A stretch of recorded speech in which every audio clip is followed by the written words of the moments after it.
All right, guys. On this episode, we have Skyler from Thunder Coffee in South Dakota. How's it going? I'm going all right. I'm in North Dakota. Oh, North There's two Dakota. of us. I know. Yeah, yeah. I'm That's, mistaken. oh, that's all right. That's why we're so close to Canada.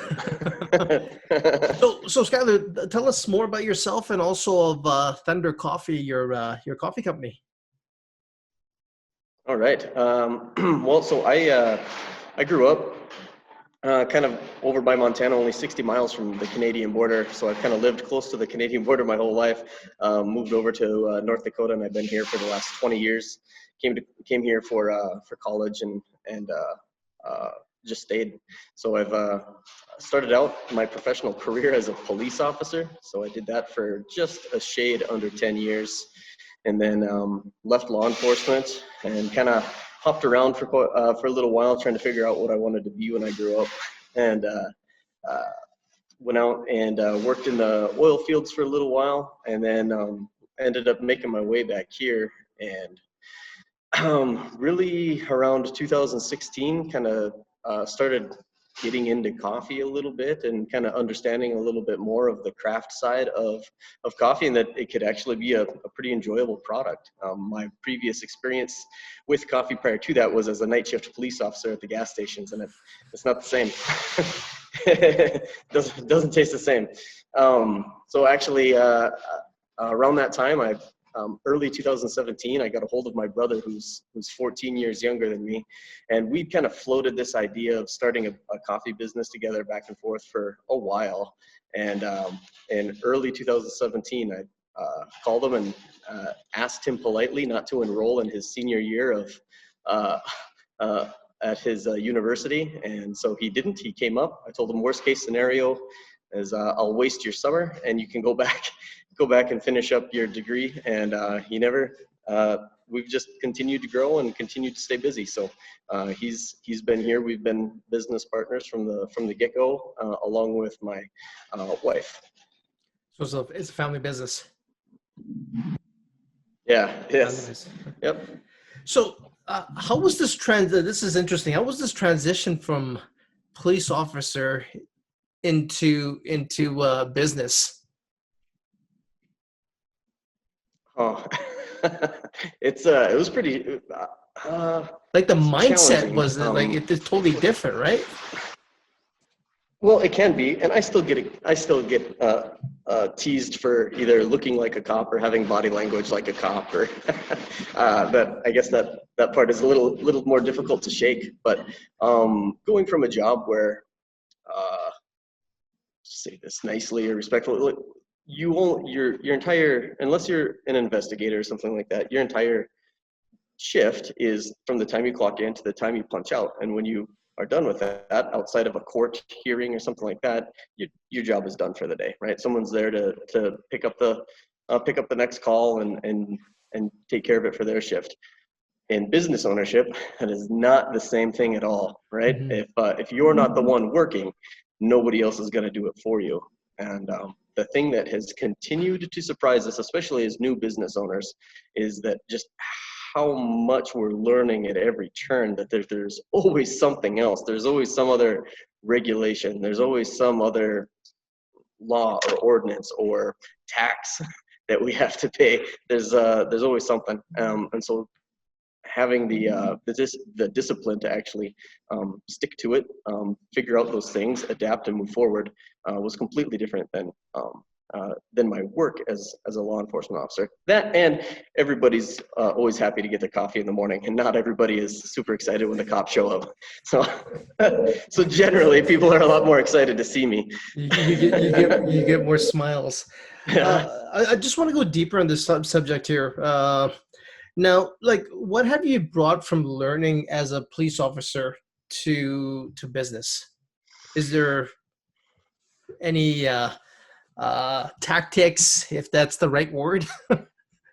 Oh man, we could go a couple different directions with this, but I think the most applicable thing was the ability to talk to people, right? You learn really quick as a police officer that they send you to all sorts of trainings for de-escalation techniques and things like that, which really sets you up for customer service, right? You're really going to be set to succeed with either a disagreement or unhappy customer or things like that, or just set you up for being having a pleasant transaction, right? I would argue that there is no better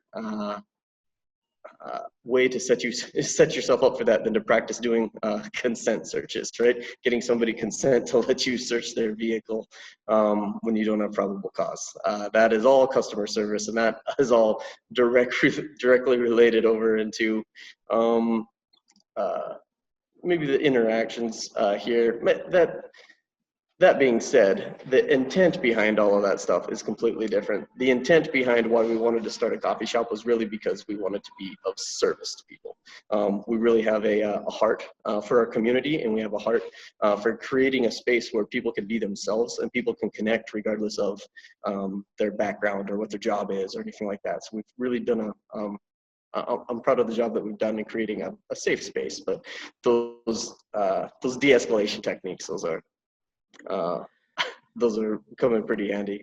I like what you said there, and I'm a big believer in business. Is for me, that's my purpose in my business is to serve others, and that's key point in business, and that definitely comes. Well, I'm not sure about there, but here on the most police cars, like we're here to serve.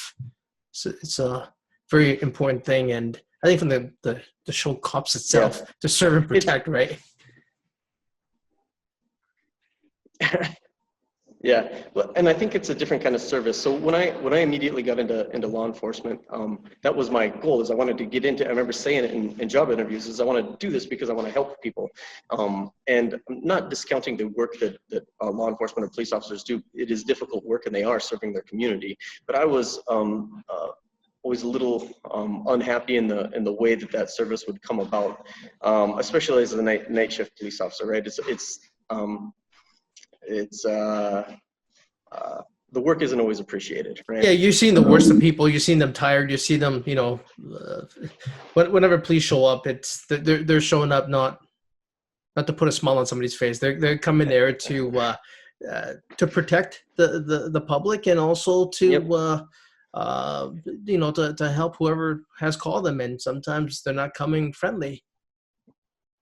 Yep. So one of the things that I really dove into, and I think that the diving into it translates into business as well. But one of the things that I really enjoyed doing as a police officer was DUI enforcement, driving under the influence of alcohol or drugs, and I liked the complexity of it, and I always thought that was the best way for me to serve my community as a whole. Because if you are picking up somebody who is impaired, too impaired to be driving their vehicle, then you never know what tragedy you prevented.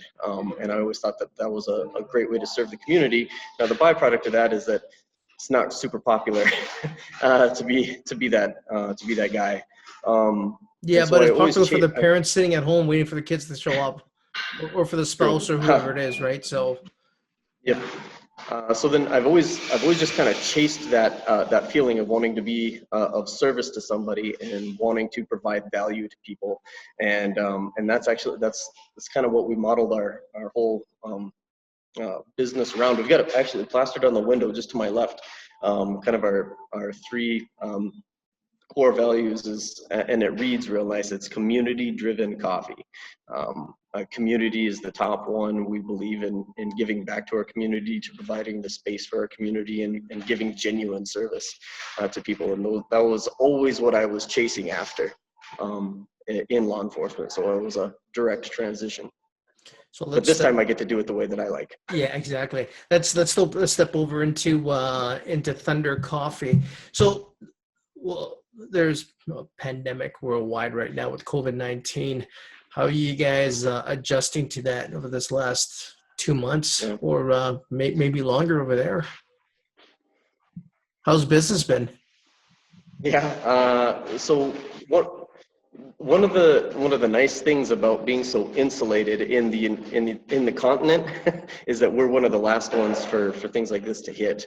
So it didn't really get to us until like the middle of March, where they were starting to shut down businesses. But even then, we're coming up on 8 weeks or so of government-imposed restrictions on how you can operate your business. So it was a bit of a shock when it first started, but we've done something. Well, from the get-go, we picked a location that had a drive-through, which is a little different than what most specialty coffee shops would do. But the person that financed our operation, he was pretty insistent that we have a drive-through. So that ended up being a great thing, because even though there's restrictions on how you operate on the inside of your building, you could still operate drive-through for the entire thing. So it's been great for that. We've also had to pivot a couple of times, and probably the most significant way is that we've always wanted to roast our own coffee, but there's some barriers involved with that. But with this sitting around, or with us not being able to have our shop open, and there are other specialty coffee shops in the area that haven't been able to be open, it really pushed us to get creative and try to come up with partnerships to start our own roasting program. So we've collaborated with another coffee shop in the area, and they're allowing us to rent time on the roaster. And we've been starting our wholesale program and retail program for roasting our own coffee, which has been it's been a good project, and it's going really well. Yeah, so we chatted a couple of days ago over the phone, and you were mentioning that. So yeah, I really like that side where you're transforming from retail, and you're expanding on a time like this into e-commerce, and Yeah. that's fascinating stuff for me. We're learning the e-commerce game on my side as well. Uh, Yeah. so knowing that other people are doing Well, it, well, or just starting to do it is nice to hear. What do you think of it e-commerce so was. far? It's really opened up some doors for us. It's been great. So that was actually one of the first things we did. Was one of our team members here is really talented in website development. So she redid our whole website, and then she does some great job with like t-shirt design, all things design. So she designed a couple of t-shirts that we were able to sell on our website. And that was the first real e-commerce thing that we did, was starting to sell those. And then we started pushing the online sales of coffee. And it's been great because it's opened so many doors for us. We've from little old North Dakota here, we've sent coffee all over the place. We've sent it to Washington. We've sent it to a couple places in California, down to Kansas City, Missouri, over into Atlanta, just all over the place. And in Alaska, which was probably the most curveball one for us, but it's allowing us to serve customers on a grander scale, being able to get outside of our own community here and really establishing a broader community. So what happens post COVID when retail starts opening up, the new norm? So who knows what the government restriction there are? Are you gonna really push Yeah. the e-commerce side, or what's the future drive of the business now? Well, what we would like to do is continue to step on the accelerator, so to speak, on that whole side of the business, and really grow that roasting program into something that is going to be a sustainable leg of our business, and probably a base of what our business is, because not only can we provide coffee to other people, but then we're also able to provide coffee back to our retail space, and we can use the espresso that we're pulling is espresso that we've roasted as well. Yeah, one becomes a test So kitchen. Come in, try our yeah, coffee. If you like it, here you can purchase and then ship yeah. all over. Any advice you Hmm. can give to the young business owner that's just starting, or the police officer that wants to leave and start Yeah. uh, and get in the business of e-commerce? Yeah, so it's interesting. We've had some conversations with other people about this, and I've had lots of conversations with other police officers that always feel like, yeah, I've always felt like I wanted to do something else, but I just scared to take that jump, scared to take the leap. Well, today I'm sitting in my coffee shop, and this is the result of, we've been in business, we've turned 3 this year, and it's been the result of a lot of hard work and a lot of long hours and a lot of doing things that I either didn't ever know I was going to be doing, or things that I didn't want to do, as far as like maybe putting in longer hours than I wanted to. But you don't have to start with this great big with a great big venture like opening up a brick and mortar. We actually started as a mobile cart, and when the very first time we ever served coffee, we had 3 menu items. We did pour overs, cold brews, and cold brew lattes, and we had about 3 pieces of equipment. And some of that we bought used, some was refurbished. So we started really small with an idea, and we wanted to test the market with that small idea. And then as time has gone on, and things have continued to grow for us, we've been able to add to our operation, and then we were able to open up this space in October of last year. So the advice to someone who's looking to maybe jump ship is to, if you've got a great idea, or if you've got an idea, believe in yourself, because no one's going to believe in you like you believe in yourself, and be prepared to do the work and start small. You don't have to start off big. You can set up a e-commerce site for next to nothing, and if you've got a product, you've got a whole worldwide market to get that product too. So Yeah, like Shopify is pretty cheap to set up. Yeah. Right. It's just a lot that's of. Actually, Go ahead. Oh, I was gonna say that's actually what. So it was my brother's girlfriend that did most of the design work in our space, and she actually has an e-commerce site where she sells things all over the world too, like antique type things, and she runs it out of her apartment for now. So if you have the idea, then all that's left to do is put the work in. Yeah, so, which to me is the easiest part, but with a lot of people, that's the hard part, right? Putting in the work is, just researching and doing, and just, gradually getting better and keep doing it over and over and over again. It gets boring, but I'm actually just watching The Last Dance from Michael Jordan, documentary on Netflix, and just everyone keeps saying it, just put in the work. That's all it comes down to. Just work hard and learn from the mistakes and keep going back. And it's exactly the same thing in business. Nothing glamorous about it. It's just grinding.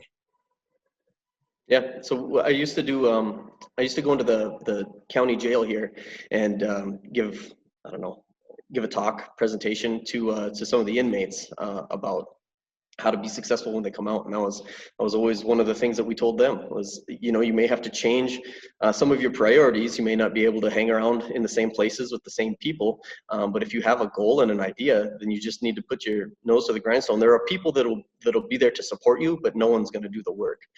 So you've got to be willing to put in the work. Interestingly, when we first started and we were doing the mobile stuff, both my wife and I worked full-time in other jobs. So we would work all day at those jobs and then have to do all of this stuff in our off time. But we always had the idea that we wanted to all be full-time in coffee. And so we're still working towards that. My wife still works for somebody else full-time. But that's all it takes, right? It's not something you're going to be doing for the rest of your life. And that's when people get caught up on is they think they're going to do 2 jobs and work 15, 17 hours a day, right, for the rest of their life. That's going to come down. It's just a matter of putting in the work until the cash flow comes in, and at that point you can hire other people and get involved. But at the end of the day, it's still your business, right? If something happens at midnight, you got to go because nobody else is going to be there. Yeah. Yep. It is what it is.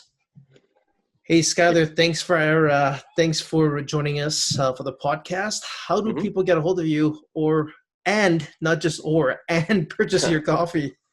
The easiest way to do that is to go to our website, just www.thunder.coffee. Thunder.coffee. We'll have all the links below and on the podcast as well, and we'll connect that way. Thanks again, Skyler. Appreciate it. I know you guys have some great coffee up in Vancouver. My wife and I actually honeymooned up there. In Vancouver? Yeah. Oh, so you've been here. So I went to I went to my favorite place for food was Jam Cafe downtown. Yeah. And then we went to Revolver was a great coffee shop. Revolver's an 49th amazing coffee Parallel, place. Yeah. Been to a couple. Yeah, we like that place a lot. 49 Maybe Parallel. you'll see Thunder Coffee on the shelf there someday. Yeah, exactly. Maybe So 49 Parallel, did you try out? Oh my God, I forget the name. Lucky Donut. Is that attached to it? Like Yeah. you can get the donuts at the same time? Yeah. So I did get a donut there. Yeah. Yeah, we were there pretty late in the day, so it was slim pickings, but it was good. Awesome. Hey, hang tight here, man. I'll just end it was the good. recording and then we'll we'll chat.